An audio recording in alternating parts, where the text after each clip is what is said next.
नमस्कार, आप देख रहे हैं न्यूज 18। मैं हूं आपके साथ मेनका चौधरी। इस बुलेटिन में खबरें होंगी उत्तराखंड से। लोकसभा चुनाव का एग्जिट पोल आ चुका है। उत्तराखंड में बीजेपी क्लीन स्वीप कर सकती है। एग्जिट पोल में बीजेपी सभी 5 सीट पर जीत दर्ज करती दिख रही है।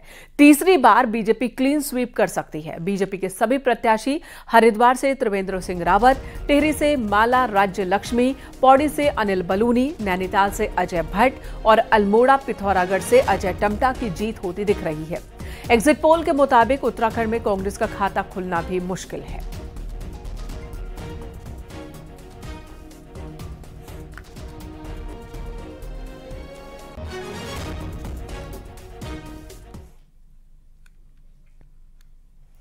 तो उत्तराखंड की तस्वीर पूरी तरह से साफ एग्जिट पोल में दिख रही है। अगर एग्जिट पोल ही एग्जैक्ट पोल में तब्दील होता है तो उत्तराखंड में एक बार फिर क्लीन स्वीप करेगी बीजेपी।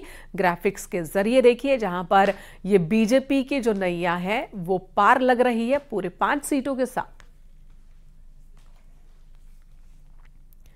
और इस एग्जिट पोल पर सीएम पुष्कर सिंह धामी ने कहा कि 4 जून को ये आंकड़ा यानी कि पूरे भारत का आंकड़ा कहीं ज्यादा बड़ा नजर आएगा। सीएम धामी ने कहा कि सभी एग्जिट पोल में बीजेपी एनडीए को बंपर बहुमत मिलता दिख रहा है, जिससे साफ है कि एक बार फिर केंद्र में मोदी सरकार बनने जा रही है। लेकिन सीएम धामी ने ये वादा किया और ये दावा किया कि सीटों की संख्या कहीं ज्यादा होगी। और आगे बढ़ेंगे। जिस दिन 4 जून को रिजल्ट आएगा और जैसे जैसे मतगणना प्रारंभ होगी ये आगे बढ़ते जाएंगे और मोदी जी तीसरी बार प्रचंड जीत के साथ देश के प्रधानमंत्री बनेंगे। ये जीत भारत के मोदी जी के 140 करोड़ परिवारजनों की जीत है, उनकी नीति और नीयत की जीत है, गरीब कल्याण सुशासन की जीत है। जो उन्होंने देश के लिए अपना एक एक पल और एक एक क्षण लगाया है, ये उसकी जीत है और ये ऐतिहासिक होगी। लोकसभा चुनाव के एग्जिट पोल में उत्तराखंड में तीसरी बार बीजेपी हैट्रिक लगा रही है और इससे उत्साहित बीजेपी इसे मोदी की लोकप्रियता और सीएम धामी के कामों पर जनादेश करार दे रही है। तो वहीं कांग्रेस का कहना है कि एग्जिट पोल पर फिलहाल उसे भरोसा नहीं, 4 जून को ईवीएम असली तस्वीर पेश करेगा।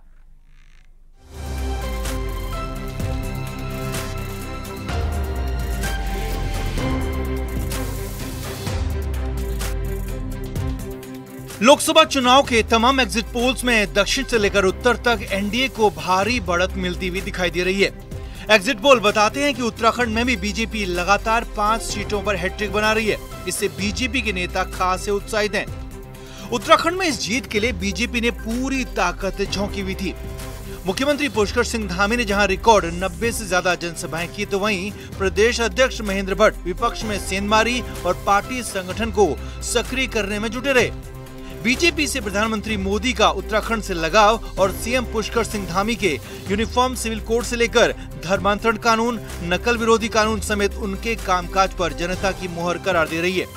प्रदेश के मुख्यमंत्री पुष्कर धामी जी द्वारा जिस प्रकार की ताबड़तोड़ जनसभाएं की, हर क्षेत्र उनका जाना हुआ और ऐतिहासिक जो निर्णय लिए गए, खासतौर पर नकल विरोधी अध्यादेश की मैं बात करूं, महिला आरक्षण की बात करूं, मैं यूसीसी की बात करूं, जबरन धर्मांतरण के कानून की बात करूं, देवभूमि के स्वरूप को देवभूमि का स्वरूप बनाए रखने में पुष्कर धामी जी का योगदान था।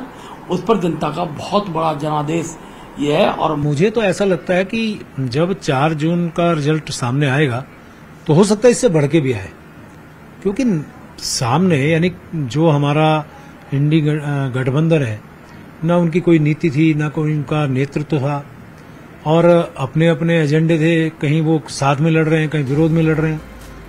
दूसरी ओर कांग्रेस एग्जिट पोल पर सवाल खड़े कर रही है। हरिद्वार में बेटे को जीत दिलाने के लिए रात दिन एक कर देने वाले पूर्व मुख्यमंत्री हरीश रावत का कहना है कि हमें एग्जिट पोल पर भरोसा नहीं है। उन्होंने कहा कि हम 4 जून को ईवीएम खुलने का इंतजार करेंगे।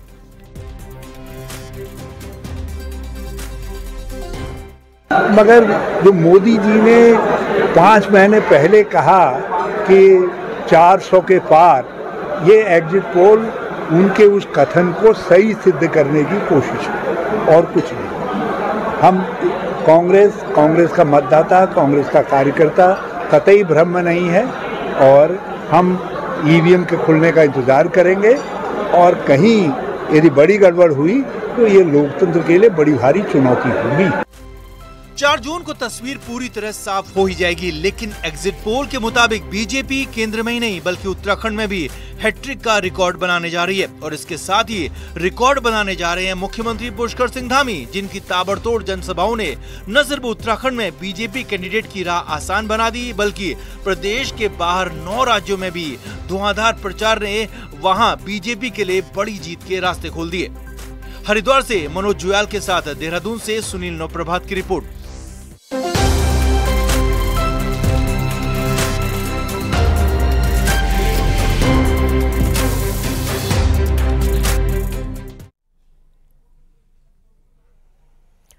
कैंची धाम को लेकर मुख्यमंत्री पुष्कर सिंह धामी ने बड़ा फैसला लिया है और 4 धाम की तर्ज पर रजिस्ट्रेशन की शुरुआत होने जा रही है। सीएम पुष्कर सिंह धामी शनिवार को हल्द्वानी में कैंची धाम की व्यवस्थाओं के सिलसिले में एक बड़ी मीटिंग उन्होंने की और इस दौरान मुख्यमंत्री ने एक बड़ा फैसला लिया। उन्होंने अधिकारियों को निर्देश दिए कि कैंची धाम आने वाले श्रद्धालुओं का भी 4 धाम यात्रा के तर्ज पर रजिस्ट्रेशन किया जाए। सीएम ने जल्द ही ऑनलाइन रजिस्ट्रेशन के लिए पोर्टल बनाने के निर्देश दिए। आपको बता दें 15 जून को कैंची धाम के स्थापना दिवस के मौके पर बहुत बड़ा कार्यक्रम होता है। यहां मेले का आयोजन होता है जिसमें बड़ी संख्या में श्रद्धालु पहुंचते हैं। कैंची धाम चूंकि देखिए एक बड़े धाम के रूप में अभी यात्री तीर्थयात्री श्रद्धालु बाबा के भक्त आ रहे हैं, तो उसको जिस प्रकार से 4 धाम के लिए हम यात्रा प्राधिकरण बना रहे हैं, तो यात्रा प्राधिकरण में जितने भी हमारे धार्मिक स्थल हैं, जितने भी इस प्रकार के देव स्थान हैं जहां पर संख्या अत्यधिक होती है, उन सभी को इसमें सम्मिलित किया जाएगा और सबके लिए एक समान समेकित रूप से योजना बनेगी।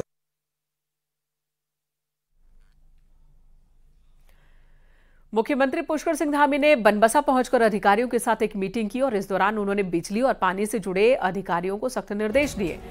मुख्यमंत्री ने कहा कि अगर उन्हें बिजली और पानी नहीं मिलने की शिकायत मिलती है तो संबंधित अधिकारियों पर सख्त एक्शन लिया जाएगा। साथ ही उन्होंने कहा कि अधिकारियों की लापरवाही की वजह से लोगों को बिजली पानी के संकट से जूझना पड़ रहा है। मुख्यमंत्री ने पूर्णागिरि धाम की व्यवस्थाओं को बेहतर करने के निर्देश भी अधिकारियों को दिए।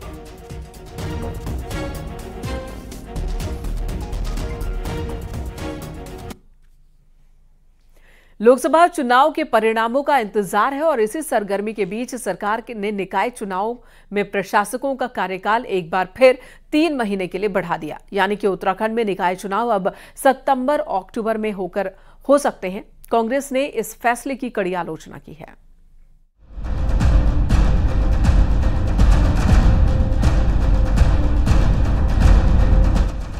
उत्तराखंड में दिसंबर 2023 में शहरी निकायों, नगर निगम, नगर पालिका, नगर पंचायतों का कार्यकाल खत्म हो गया था, लेकिन तब परिसीमन समेत अन्य कारणों के चलते सरकार ने 6 महीने के लिए निकायों में प्रशासक नियुक्त कर दिए थे। प्रशासकों का 6 महीने का कार्यकाल भी 1 जून को खत्म हो गया। इस बीच सरकार ने लोकसभा चुनाव की आचार संहिता 6 जून तक जारी रखने और कई निकायों में वोटर लिस्ट तैयार न होने, ओबीसी आरक्षण का निर्धारण न होने जैसी वजहें बताकर एक बार फिर से 3 महीने के लिए यानी कि अगस्त तक प्रशासकों का कार्यकाल बढ़ा दिया है। निकाय चुनाव अब सितंबर और अक्टूबर में करवाए जा सकते हैं।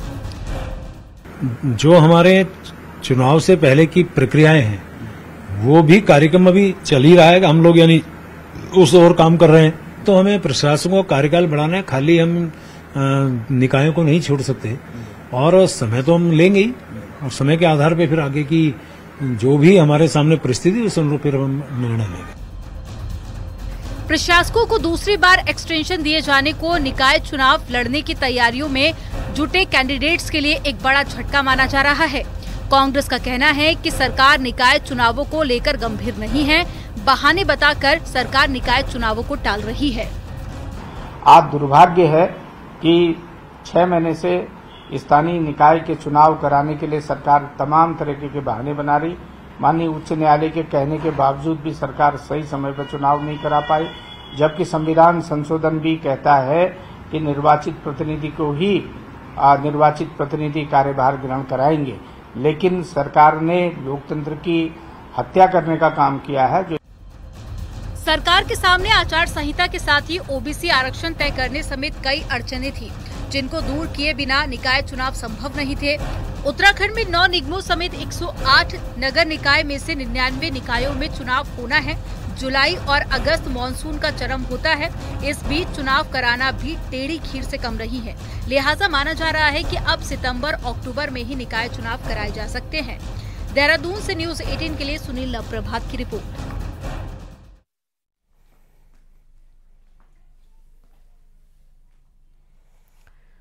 हरिद्वार रोड के विकास प्राधिकरण ने अवैध रूप से विकसित की जा रही कॉलोनी को सील करते हुए जेसीबी मशीन से स्ट्रक्चर को ध्वस्त कर दिया। एचडीआरडीए की टीम ने इक्कड़ कला में करीब 12 बीघा जमीन पर बनाई जा रही अवैध कॉलोनी पर कार्रवाई की। नियमों को दरकिनार कर बनाई जा रही कॉलोनी को पहले ही सील किया जा चुका है, लेकिन मनमानी करते हुए कई बिल्डर्स ने यहां फिर से प्लॉटिंग का काम शुरू कर दिया था, जिस पर आज एक्शन लिया गया।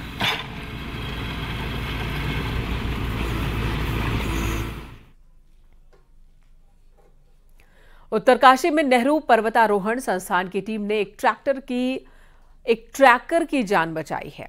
केदार खड़क ट्रैक पर 28 साल के ट्रैकर प्रणव की हालत अचानक ही खराब होने लगी। ऑक्सीजन लेवल गिरकर 30 तक पहुंच गया था, जिसके बाद निगम की टीम उसे पहाड़ों से नीचे उतारते हुए तेजी से गंगोत्री लेकर आई और वहां आवश्यक इलाज दिया गया, जिसके बाद उस ट्रैकर की जान बच सकी।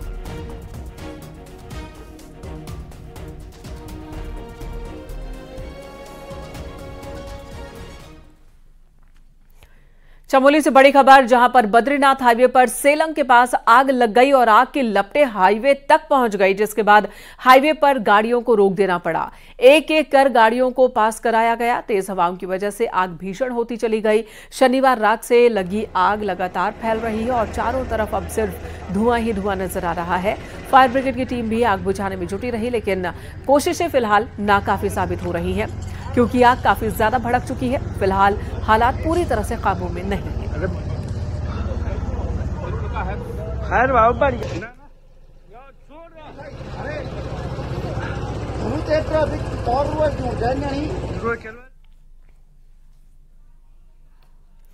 तो पहाड़ों पर जंगल एक बार फिर से धधक रहे हैं। आग ने एक बार फिर विकराल रूप ले लिया है। गढ़वाल रीजन में आग का कहर सबसे ज्यादा देखने को मिल रहा है। 2 दिन में राज्य में आग लगने की 25 घटनाएं हो चुकी हैं। फायर सीजन में अभी तक 16 हेक्टेयर जंगल आग की चपेट में आ चुके हैं। 17 हेक्टेयर में प्लांटेशन को नुकसान हुआ है। वहीं वन विभाग को कहना है कि अब तक विभाग को 34 लाख का नुकसान हो चुका है।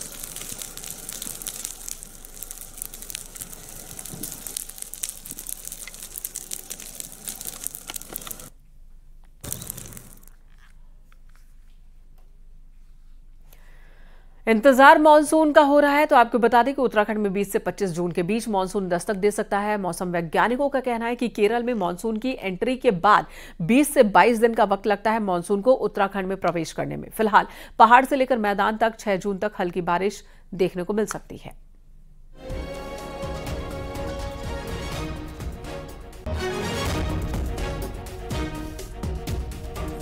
आसपास ये कह सकते हैं आपकी कुछ एरिया जो हमारे कुमाऊं क्षेत्र का वहां आना शुरू हो जाता है और करीब 25 तक जो है पूरा उत्तराखंड ही कवर हो जाता है। लेकिन ठीक है, अभी देखते हैं कि किस तरह की एक्टिविटी। आज जो मानसून की शुरुआत है केरल में कल वो दे दिया गया था, तो वहां शुरुआत हो चुकी है और वहां से करीब 20 से 22 दिन तो आप मिनिमम मान के चलिए। तो 20 से पहले तो नहीं लगता कि यहाँ पहुंचेगा। इधर मैदान में गर्मी का सितम बढ़ रहा है। पर्यटक पहाड़ का रुख कर रहे हैं और ऐसे में हिल स्टेशंस पर जाम का जाम लोगों को परेशान कर रहा है। नैनीताल में तो पहले ही कैरिंग कैपेसिटी से ज्यादा लोड है, तो वहीं अब भीड़ प्रकृति और पर्यावरण के लिए भी चिंता का सबब बन गई है।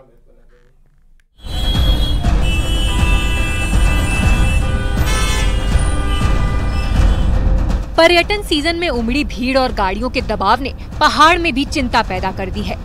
गाड़ियों के दबाव ने तापमान को बढ़ाया ही है और हिल स्टेशन में लोड भी डाला है। हालात ये है कि कैरिंग कैपेसिटी से ज्यादा टूरिस्ट नैनीताल समेत सभी टूरिस्ट स्पॉट पर पहुंच रहे हैं। इन सब का असर ये है कि पिछले कुछ सालों में अधिकांश पानी के स्रोत सूख गए हैं, तो झील पर भी असर पड़ा है। और इसका प्रभाव जो है वो लेक में जो पानी जा रहा है उसके प्रभाव पर भी पड़ा है। पहले हमारे वहाँ ये कहा जाता था नैनीताल में 60 नेचुरल स्प्रिंग्स थी, अब मेरे ख्याल में 4-5 से भी अधिक नहीं होंगी। पर्दाधारा आप देख लीजिए, वहाँ लोग नहाने जाते थे, वहाँ पानी नहीं आता। इसी तरह से चूना धारा जो स्नोव्यू की रोड में था वो बिल्कुल सूख गया है। धीरे धीरे सब धारे जो हैं ये सूखते जा रहे हैं। गौरतलब है कि पिछले कुछ सालों में नैनीताल की कैरिंग कैपेसिटी इस कदर बढ़ी कि सीधा असर यहाँ के मौसम पर पड़ा। साल दर साल स्नोफॉल में कमी आई तो अब लोकल मॉनसून और बर्फबारी सपना जैसा बनकर रह गया है। पर्यावरण के बजाय पर्यटन पर फोकस होने से 5 से 8 डिग्री तापमान बढ़ गया है, जो अब चिंता देने लगा है। सार्वजनिक परिवहन की दिशा में जो शटल है वो एक पहला प्रयास है। उसके बाद भविष्य में जो है इस पर भी विचार किया जा रहा है कि हल्द्वानी या आसपास के जो क्षेत्र हैं उनमें हम किसी प्रकार के जो बफर जोन हैं वो बना पाएं, जिसमें लोगों के जो निजी वाहन हैं उनको वहां रोककर वहां से सार्वजनिक परिवहन के रूप में बसें या अच्छी ट्रैवलर्स इत्यादि चलाए जा सकें। हालांकि सरकार ने कैरिंग कैपेसिटी तय करने को जरूर कहा, लेकिन पहाड़ में पर्यटन के जो हालात हैं उसका सीधा असर पर्यावरण, प्रकृति और वनों पर तो पड़ ही रहा है, मगर भविष्य की चिंता भी दिख रही है। ऐसे में अब भी पर्यावरण को दरकिनार कर टूरिज्म पर जोर रहा है और भीड़ आती रही तो एक दिन दिल्ली और नैनीताल के मौसम में फर्क नहीं रहेगा। न्यूज़ 18 के लिए नैनीताल से वीरेंद्र बिष्ट की रिपोर्ट।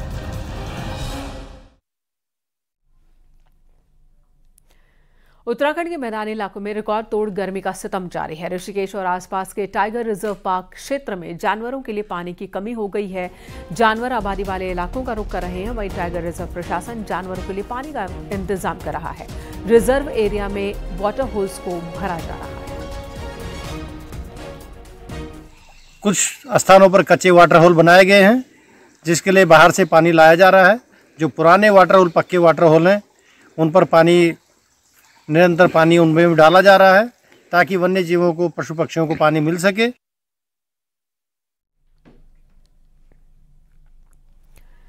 इंसान तो इंसान, जंगली जानवर भी गर्मी से बेहाल हैं। जंगलों में सूखता पानी जानवरों के लिए प्राण सुखा रहा है उनके, लेकिन इन सब के बीच हल्द्वानी के ग्रामीण इलाकों के कुछ युवा इन बेजुबान प्राणियों की जान बचाने में जुटे हैं।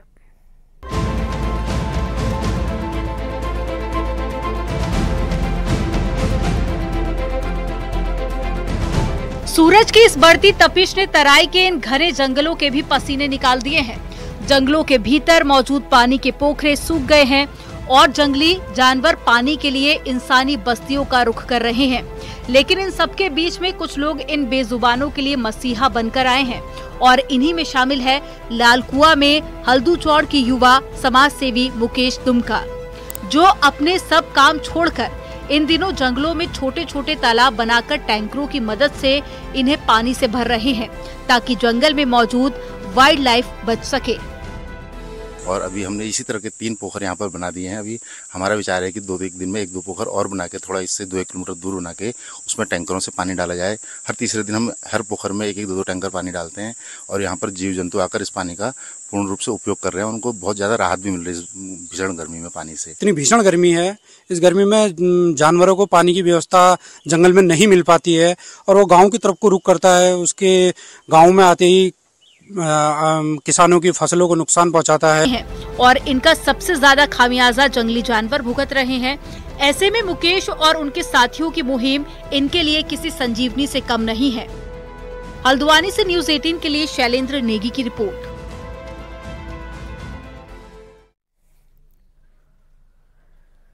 और अब पहाड़ की 10 बड़ी खबरों पर नजर डालते हैं पहाड़ टॉप 10 में। कैबिनेट मंत्री गणेश जोशी ने रानीखेत के चौबटिया गार्डन का निरीक्षण किया। अधिकारियों को गार्डन विकसित करने के निर्देश दिए। पिथौरागढ़ में लोकसभा चुनाव की काउंटिंग की तैयारियों के लिए डीएम की मौजूदगी में जिले की चारों विधानसभाओं के नोडल अधिकारी और एआरओ की मीटिंग हुई। रामनगर के रिंगौड़ा में 3 दुकानों में आग लग गई। फायर ब्रिगेड ने आग पर कड़ी मशक्कत के बाद काबू पाया, लेकिन तब तक सभी दुकानें खाक हो चुकी थी। उत्तरकाशी पुलिस ने माडो बैंड के पास 1 किलो चरस के साथ तस्कर को रंगे हाथ गिरफ्तार किया। नैनीताल के हली रामगढ़ वाले इलाके में आंधी तूफान से आड़ू, पुलम, खुमानी की फसल खराब हुई। रामनगर में कम बारिश की वजह से लीची की फसल पर असर पड़ रहा है, लीची की मिठास कम हुई।